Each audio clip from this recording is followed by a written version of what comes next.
ব্রাহ্মণবাড়িয়ার বিজয়নগরে গ্রামীণ ব্যাংকে পেট্রোল ঢেলে আগুন লাগিয়েছে দুর্বৃত্তরা। এতে আসবাবসহ গুরুত্বপূর্ণ কাগজপত্র পুড়ে যায়, তবে টাকার বোল্টের কোনো ধরনের ক্ষয়ক্ষতি হয়নি। মঙ্গলবার দিবাগত রাতে উপজেলা চান্দুরা এলাকায় গ্রামীণ ব্যাংকের চান্দুরা শাখায় এই ঘটনা ঘটে।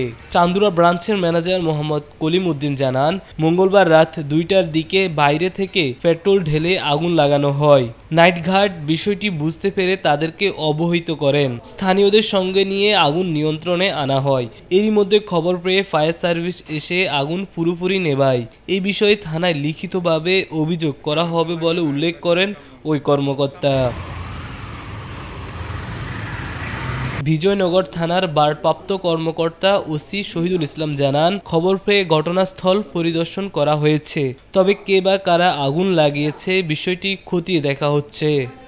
আগুন লাগিয়ে গ্যাসের ধুমে অন্ধকার হয়েছে, আমি দরজা বিচারে ভাই না, এবার দরজা যে মুখ খুলছি ওই চোখ মুখ বুঝিয়া খোলার পরে এবার থেকে দুমুটোর লোকে ম্যানেজার চাহে, পরিষ্কার লোক চাহে, হ্যাঁ রাইন না পানি টানি দিয়ে সেটা নিবানি নিছে। এবার যাইছে আপনি ফায়ার সার্ভিস।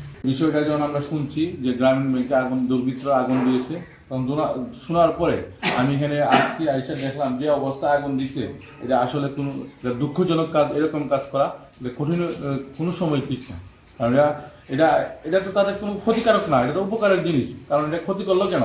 এটা তো আগুন দিয়েছে, সব কিছু নষ্ট করে দিচ্ছে। যদি চুরি করার ইচ্ছা থাকতো, চুরি করার ইচ্ছা তাহলে ভিতরে গেল গিয়া টাকা নিল, কিন্তু টাকা তো নেয় না। ব্যক্তি পরিকল্পিতভাবে এটা সাজানো একটা জিনিস পরিকল্পিতভাবে করছে, যে এই গ্রামীণ ব্যাংকটাকে ক্ষতি করার জন্য অথবা অন্য লোকগুলোকে ফাঁসানোর জন্য এটা পরিকল্পিতভাবে একটা করছে। কারণ তারা তো চুরি করার জন্য আসে না, তারা আসছে এটা একটা পরিকল্পিতভাবে এই গ্রামীণ ব্যাংকে ক্ষতি করার জন্য এবং গ্রামীণ ব্যাংকের অফিসগুলো পুড়িয়ে দেওয়ার জন্য দিয়ে অন্যত্র একটা চক্রান্ত, আমি যারা মনে করছি যে চক্রান্ত অন্যদিকে ডাইভার্ট করার জন্য আমার মনে হয় এটা করা হয়েছে।